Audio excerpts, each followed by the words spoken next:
Hello, everyone. Good afternoon, good morning. So since today's guest comes from Denmark, I thought it would be appropriate to start with a sign in a Copenhagen airline ticket office, which had the very reassuring message in English, "We take your bags and send them in all directions."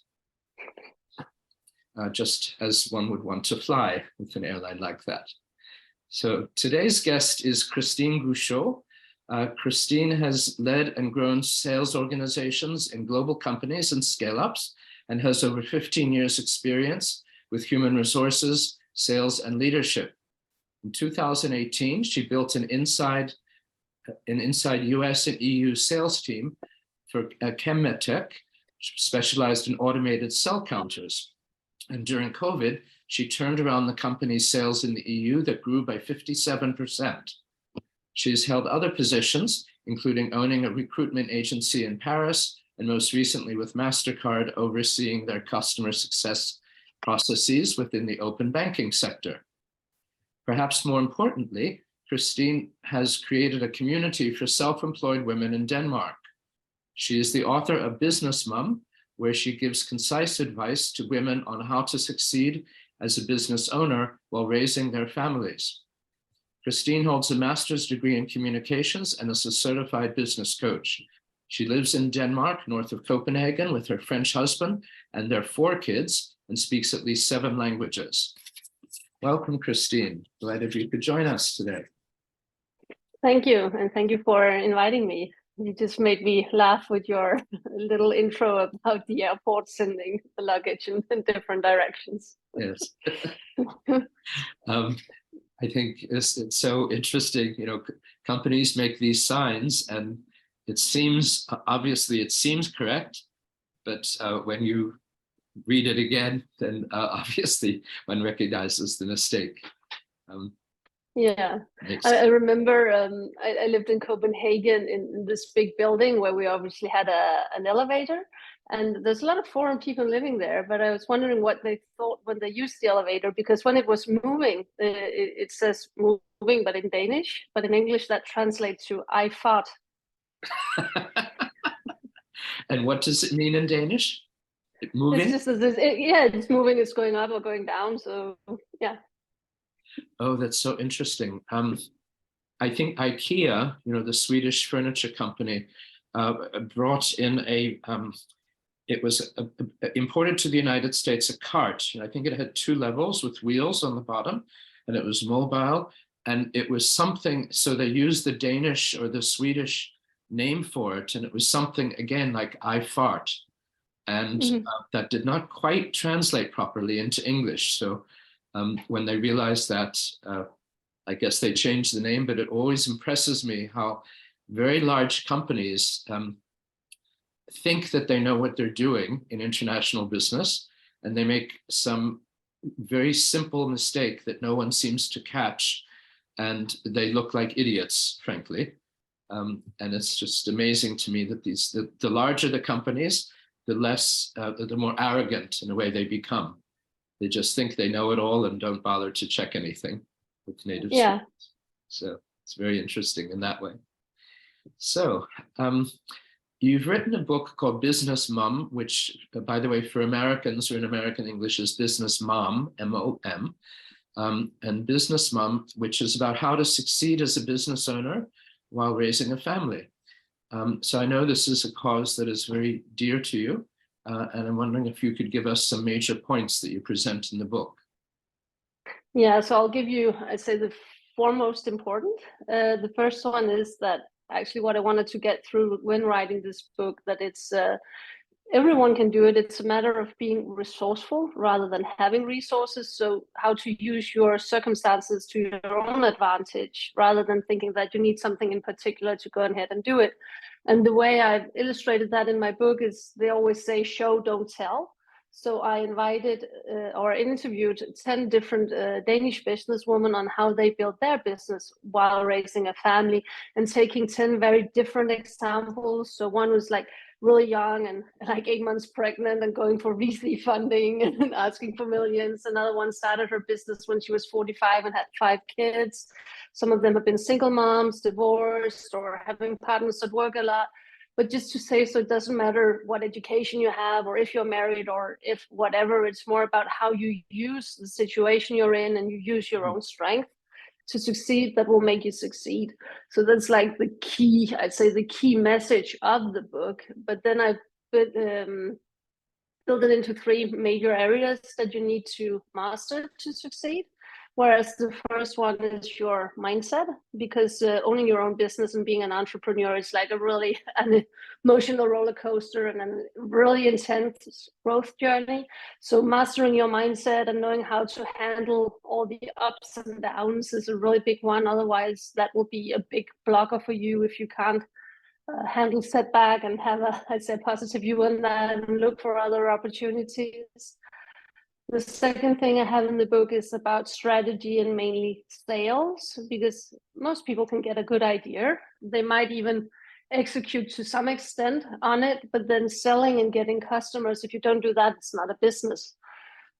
So I take that part very seriously also because a lot of people don't have a lot of money to put in their business when they start. So you need to be more focused on how do you get the first customers, how do you get some kind of cash flow, and then build from there. And then the third part, and I think it relates to everyone, even though I mainly looked at business moms, is how you work efficiently. So how can you run your business and have family without burnout and stress, but organize yourself in a way that works for you so that you can still build your business. And I feel that if you do it the right way, it has so many advantages of being your own boss, because you can actually decide when you work, how you work. So instead of your business being a copy paste of what you might know from corporate life, you go do it in your way, in a way that works for you. And here, I think the pandemic has worked wonders, because now we're more open to remote work and doing things differently. So at least if you're running a business, it's made life, I think, in many ways a lot easier, and you can use that to your advantage as well. Yeah, that's fascinating and very true. And I assume part of the flexibility is, for example, attending your kids' sports matches. That, you know, that being your own boss or being a business owner allows you to take time off and do that if you want to. Yeah, or just picking your kids up from school, or when, let's say, so I had 4 kids, and when I had the twins, I thought, okay, going to work in a normal way is going to be a nightmare.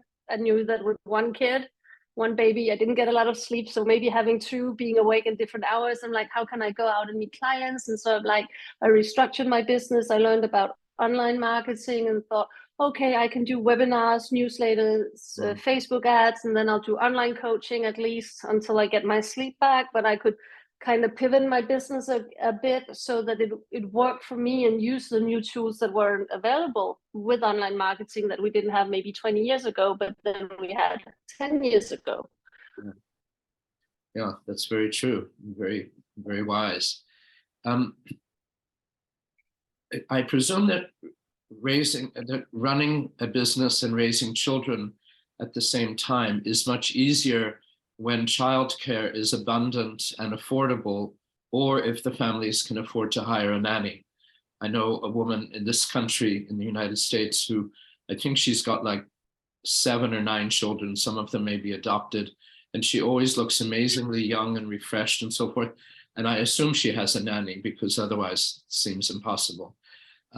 But how do you personally create this balance? And for single mothers, it must be extremely difficult, or more difficult. So I'll say yes and no. Obviously, it's nice if childcare is abundant and affordable, but it's not necessarily what's gonna make the difference of this working. Because what I've seen is, first of all, so I started my first business in Paris. There wasn't much childcare or anything. I couldn't get a place for my son, so it was actually, we had my mother-in-law help us out, and I mean, it's a lot compared, I guess, to the US, that you have 2 months of maternity leave, but compared to the Scandinavian countries where you have a year or 2, it seemed like very little. So I was just more, I'd say, creative about how I organized myself. And when we had the twins, what we actually did is that my husband, because he felt like it, he stopped working. So he's been a stay-at-home dad for 9 years now. And Wow. I'm the only one working. So we're not getting any extra financial aid or anything. We just reorganize the way our family is set up. And the thing is, say, for example, in Denmark, we have these really good maternity leave conditions if you're working for a company, but not if you're a business owner. So actually, if you're a business owner, you have to close your company down to get the help, which doesn't make any sense because, you know, as you're in a business, you need to keep your pipeline warm and connect with your customers. So the help that we have for self-employed people and business owners in Denmark, and I think other Scandinavian countries, is not actually that impressive as you might think. So I don't think that's what makes it easier at all. And then the second thing that I've noticed is that oftentimes, and also just compared if you look at studies from different countries with women starting their own business, is that actually in a country like Denmark, we're pretty comfortable. The social security is very good. We have a lot of help. So why would you risk losing all of that by starting your own business when you have that? So that's like actually really risky. So it would need a lot for you to say, I really want to start my own business, because otherwise what you lose is too much and you go too much out of your comfort zone. Whereas in other countries, I've seen where they have a lot of less help from the public. It's an easier choice to make because they're not losing anything. Actually, if they don't do it, then their options are worse. So you would see sometimes in developing countries where you might think they don't have anything, no, but if as a woman the other option is prostitution or like something really that you wouldn't wish upon anyone, then obviously starting your own business become very compelling and the easy choice. So if you look at statistics, it seems like it's more the other way around. That if your current situation is not very nice and compelling, then you're more motivated to starting your own business, where the other way around you're not. So, and that surprised me because I would have had the same presumption as you before looking into that and seeing how it actually works. Yeah, that is fascinating and counterintuitive, but it makes a lot of sense. Yeah. It is. In the United States, women-owned businesses get preferences in government contracts. Does the same exist in Europe? Does the EU give preference to women-owned businesses, or do individual countries give preferences to women-owned businesses? No, unfortunately not. I mean, not any of the countries I know of. I mean, that would be nice, then I would probably go there and start a business. But actually, no. And also, I mean, and I think it's the same in a lot of countries. When you look at VC funding, only 1.5% goes to female-owned businesses, which is like really low.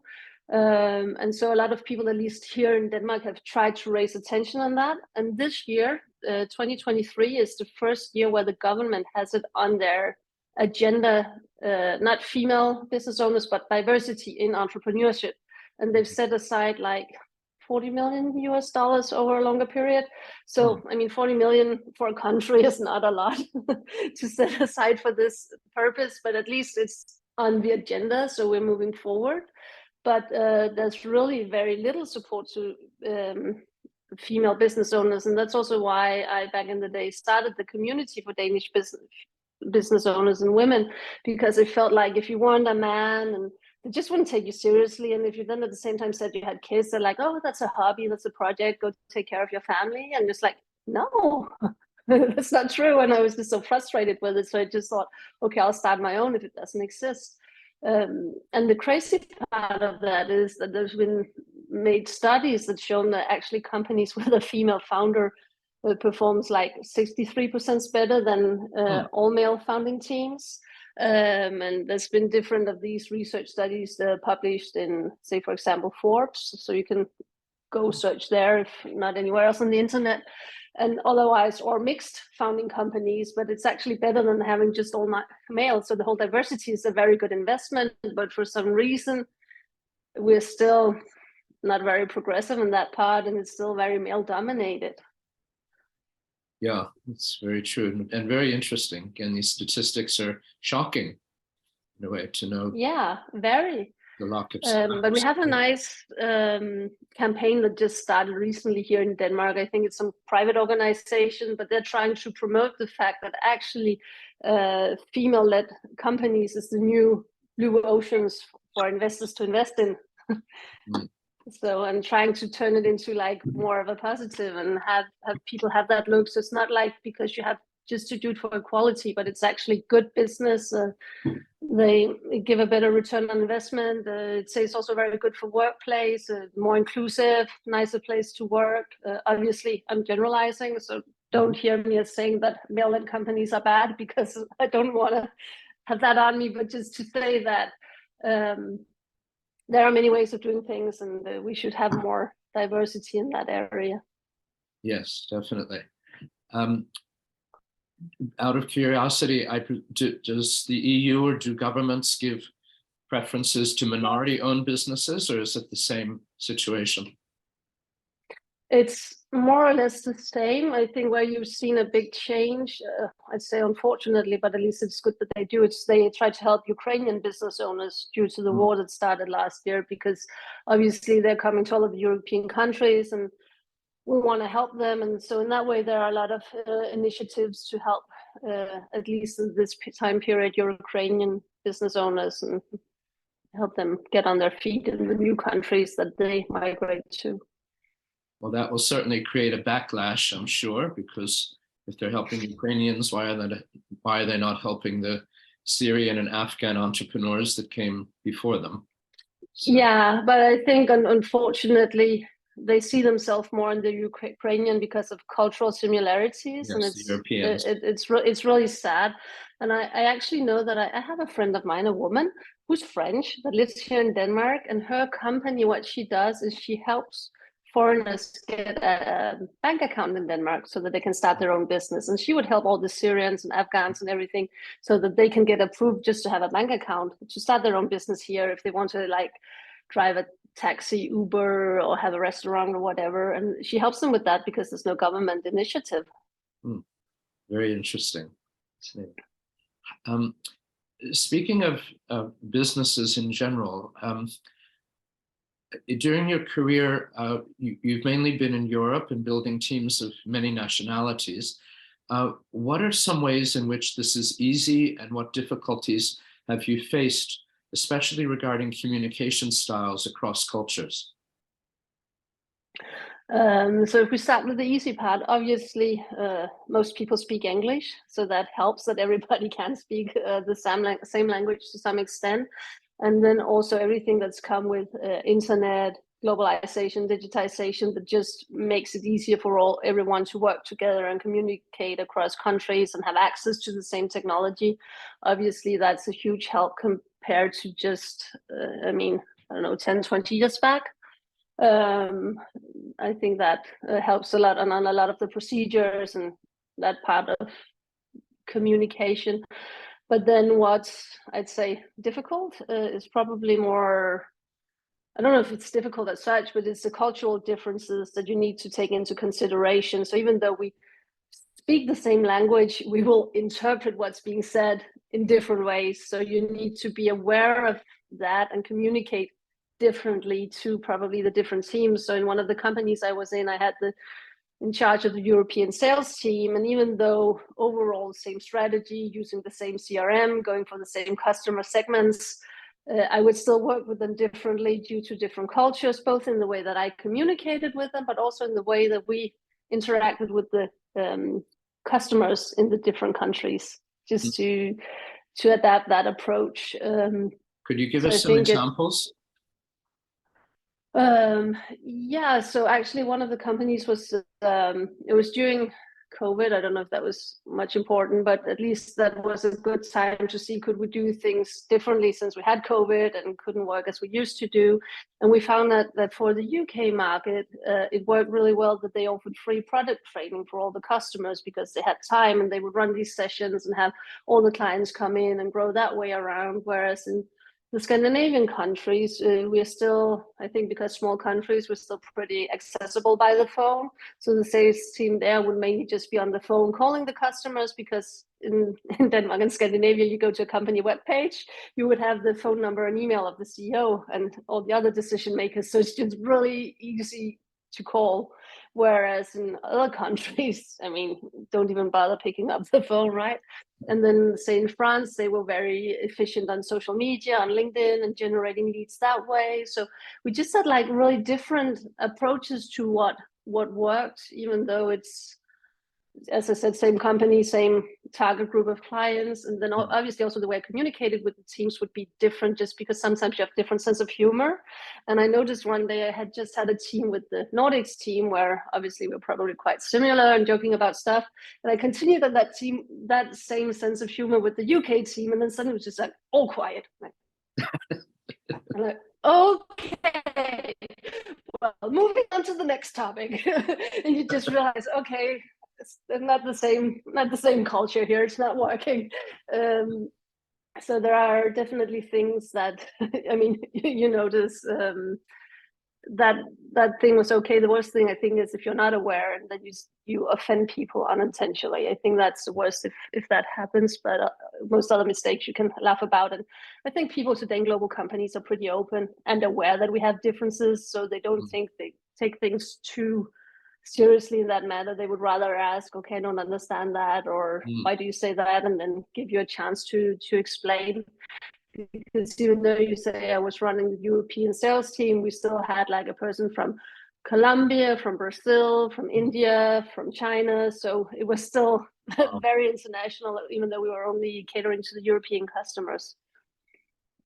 And then I would say another thing where you have the differences, at least in, say, for example, in Denmark, we have really flat hierarchy, and we have this, like you have the 10 commandments, we have something called janteloven that's very cultural, and that states that you shouldn't believe that you are important or that you're somebody or brag or whatever. And that just means that people are often very understated and more humble in what they say, and would always say that Americans are really exaggerating. And you would probably say the opposite about us, because it's just a cultural difference about what you say, where in the US, you're more allowed to be proud and share your wins, where here you kind of make an excuse for doing well. It was kind of by accident. I didn't mean to, but yeah, I'm happy.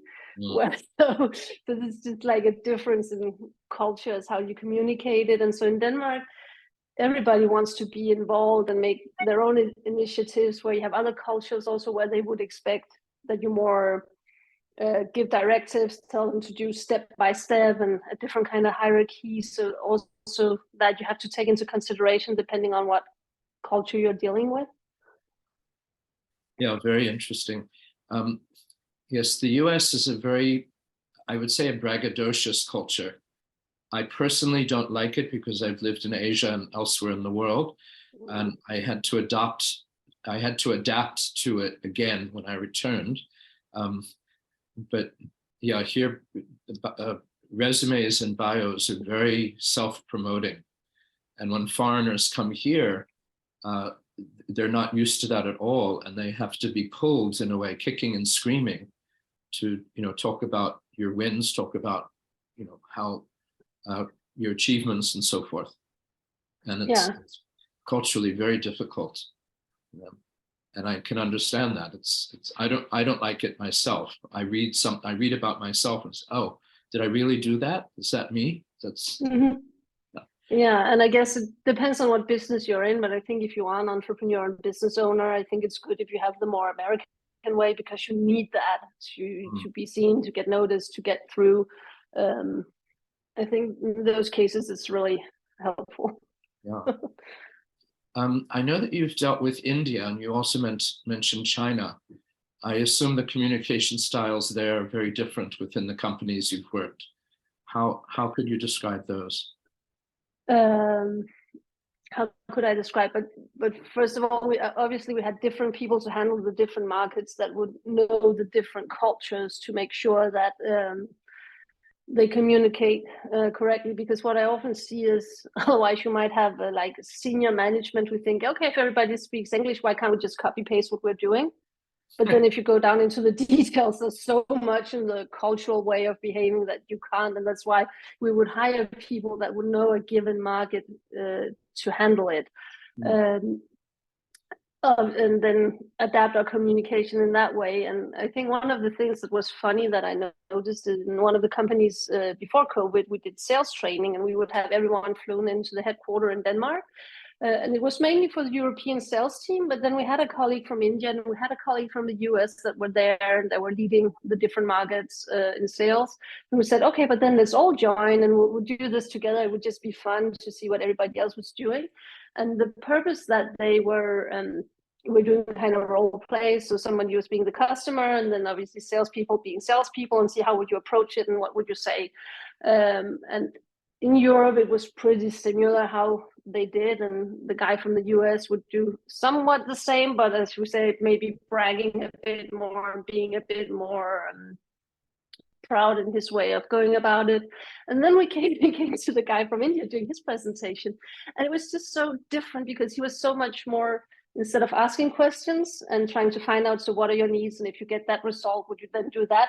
He was more like just telling them, do this, do this, do that, and being very giving directions and in a way that we would never communicate. And you would just see the whole room go like, but you can't communicate like that. And one of the women had to hold another one down because she just got up in her seat and like, no, but you can't do that. It's like, stop. It was just so funny to see people's spontaneous reactions, because I don't think anyone saw that coming, and they thought, we know each other well, we're in the same office, but then they realized there's so many different ways of doing it. And I said, I mean, what he's doing is not wrong. It would never work in Europe, but it works he did India and Asia in general, and he was just killing it with the numbers. It was growing like crazy, and he was doing an amazing job.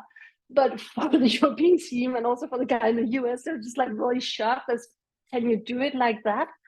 And it was just so funny to see and to have that discussion about there's no right or wrong as such, but you need to adapt to the culture you're in, and we can't tell him to do like us because it's not going to work there. Can you tell us what specifically he was doing that worked in India but would not work in Europe? But he was less listening. What we did is a lot about listening to the customers and their problems and identify like the key pain points, and then you talk into that. Where he actually didn't, he just talked, and there's like no listening. It was just like, wow. But he's like, no, when I come in, I'm the expert, and they need to see me as the expert, and I tell what to do, and they go like, wow, and they're impressed. Whereas here it would just come off as arrogant, right? And like you don't care, and it was just so funny to see, how he was in a business situation, because he was at the office a lot of the time, and he fit in quite well. But just seeing how he did business was just so different than from the rest of them. That reminds me of another question. The method of cold calling, I assume, was invented in the United States. I don't know for sure, but in the United States, you can call or write or contact anyone anywhere in the country, and just present your product and service, and that's acceptable. Whereas traditionally in Europe, and I'm sure it's changed, but traditionally in Europe, it was a lot about introductions and whom you knew, and your cousin went to school with someone who knows a leader who can make an introduction for you. Does that method still carry on in Europe about needing the personal introductions, or can you still do a lot of cold calling? Or how is the method done now? So I'd say, first of all, it depends from country to country. When I had my book published in the UK, I used introductions to get me an editor, and it went really fast because I had some good introductions. And obviously, especially with all of these small countries, it's more like a family party. You know somebody and you have friends in common. So it's like in Denmark, if I meet someone that I don't know, the first thing we'd start talking to find out what friends do we have in common. You never do that in the bigger countries. So obviously relations are important, and it's also always good, of course, for creating trust. But having said that, I mean, and especially I'll talk for Denmark because that's where I've done the most cold calling. If you know that you can solve a specific problem and add value to that person, you can still do cold calling, and it's very efficient. I've done it a lot, and I feel comfortable doing it because I know that if I come and I know I can add value, and I know I'm very specific about what can I do for you in your industry, and that, then I know that people will want to talk to me. Then they might say they have a solution or they don't have the problem, but I've never been like brushed off or treated like I'm intruding or I'm being annoying. It's always been a positive experience, and most of the time I end up getting a meeting. They might say now, or say call back in 3 months. I'll call back in 3 months, and I would get the meeting. So I think it definitely works if you really care about, can I create value for that person? You shouldn't just be like blindly calling from a list and not knowing what you're doing, because we have those kind of phone sellers, people that obviously nobody enjoys that kind of conversation. But if you've done the right way, it's still very efficient. Very interesting.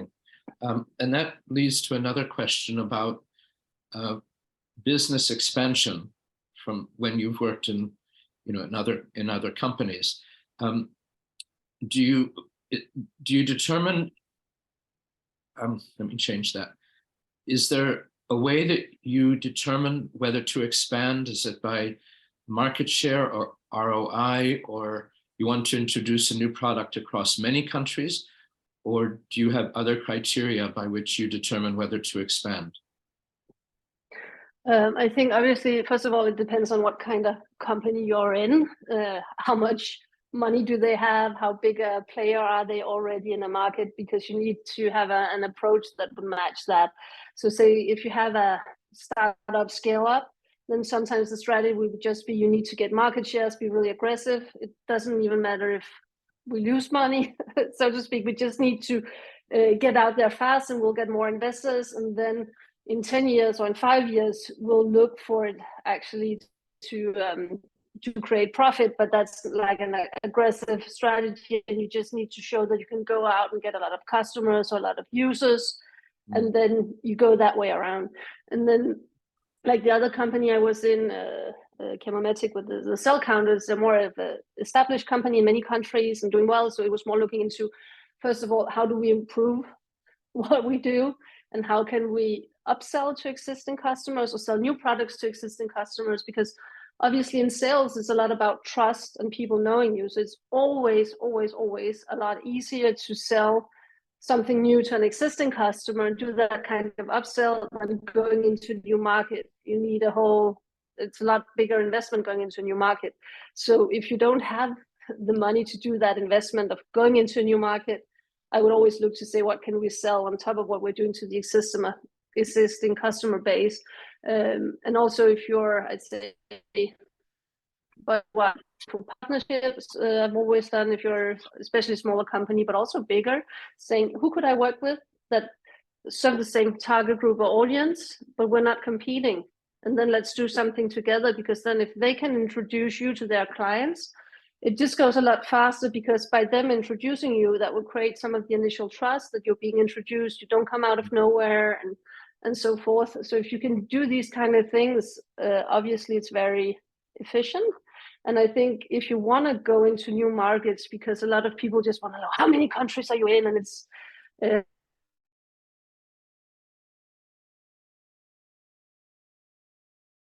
Oh, sorry, you just froze. Are you still with us?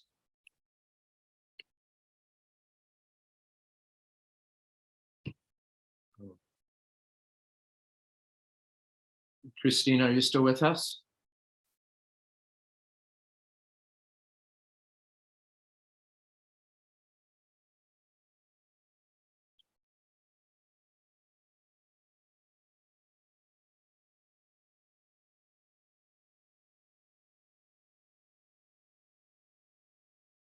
Oh.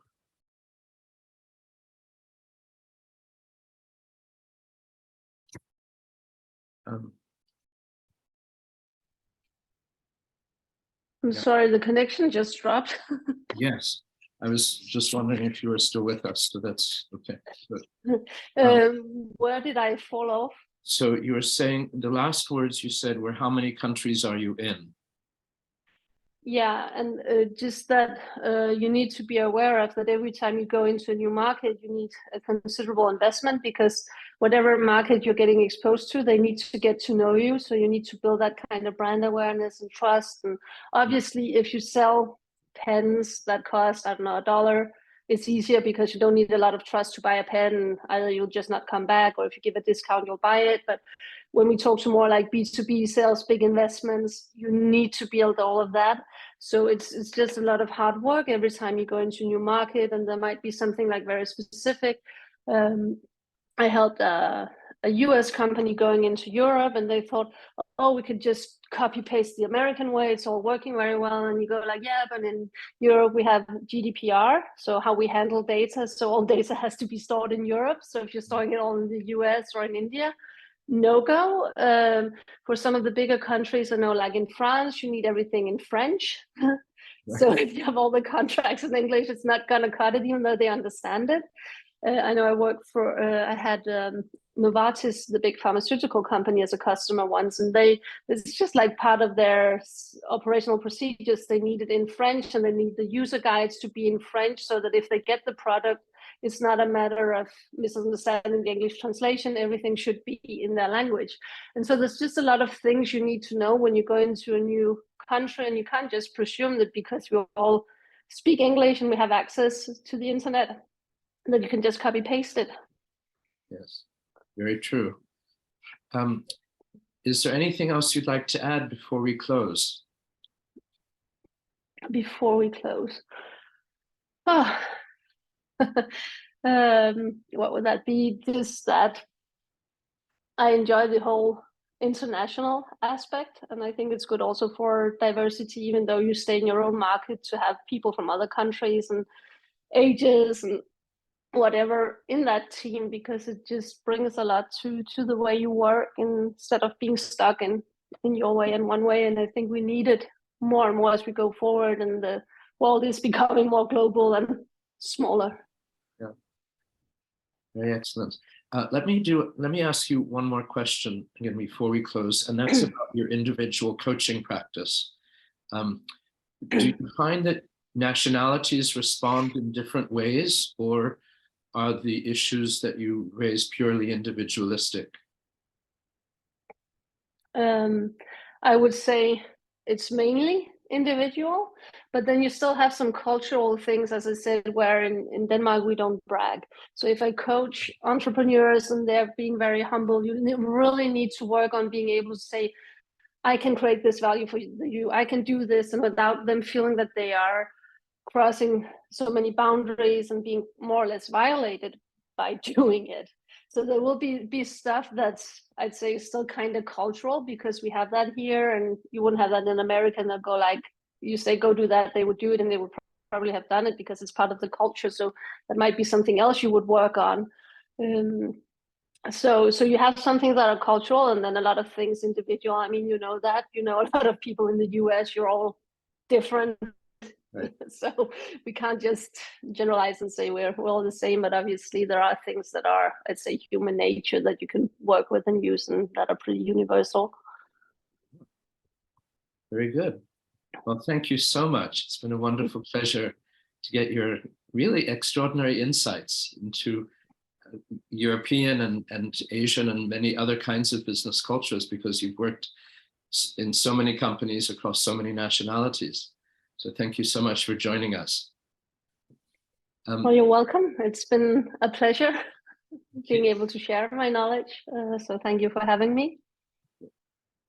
So this has been Philip Auerbach of Auerbach International, and hope you will join us next week for another edition of Global Gurus and their stories of international business. Thank you.